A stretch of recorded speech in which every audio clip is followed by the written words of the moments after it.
உலகெங்கும் வாழும் முருக பக்தர்கள் அனைவருக்கும் அன்பான வணக்கம். இன்னைக்கு மகா கந்த சஷ்டியினுடைய முதல் நாள் துவக்கம். அடியேன் காலையில திருச்செந்தூர்ல முருகப்பெருமான விஸ்வரூபத்துல தரிசனம் பண்ணி பக்தர்களினுடைய வேண்டுதல் அனைத்தும் நிறைவேறணும் அப்படின்னு அவர்கிட்ட பிரார்த்தனை பண்ணிட்டு நேரா உங்களுக்கு இந்த தகவலை கொடுக்குறேன்.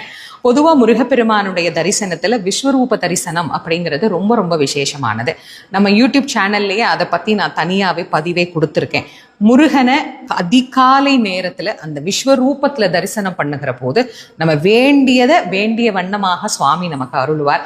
இந்த மகா கந்த சஷ்டியில பல்லாயிரக்கணக்கான பக்தர்கள் விரதம் இருந்து வழிபடக்கூடியோருக்கு பல வேண்டுதல்கள் இருக்கு. உங்க எல்லாருடைய வேண்டுதலும் பலிக்கணும் அப்படின்னு இன்னைக்கு நான் முருகப்பெருமான் கிட்ட என்னுடைய விண்ணப்பத்தை வச்சிருக்கேன். அதே மாதிரி இந்த சஷ்டி விரதத்துல குழந்தைக்காக விரதம் இருக்கிறவங்க அநேகமானோர் உண்டு. நம்முடைய வீடியோ கமெண்ட்ஸ்லயே நான் பார்க்குறேன், நிறைய பேர் சொல்றீங்க 8 வருஷம் விரதம் இருக்கிறேம்மா, 10 வருஷம் விரதம் இருக்கிறேம்மா, இன்னும் முருகன் கண்ணை திறந்து பார்க்கலாமா அப்படின்னு சொல்றீங்க.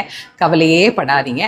கண்டிப்பா முருகப்பெருமான் நிச்சயமா ஒரு குழந்தைய உங்க எல்லாருக்குமே, அனைவரும் விரதம் இருக்கிற அனைவருக்குமே தருவார். நாம வழிபாடு அப்படிங்கிறத ஒரு பகுதியில செய்தாலும் உடல் ரீதியாக வரக்கூடிய பிரச்சனைகளுக்கு மருத்துவம் அப்படிங்கிறத ஒன்றை நாம கண்டிப்பா எடுத்துக்கணும்.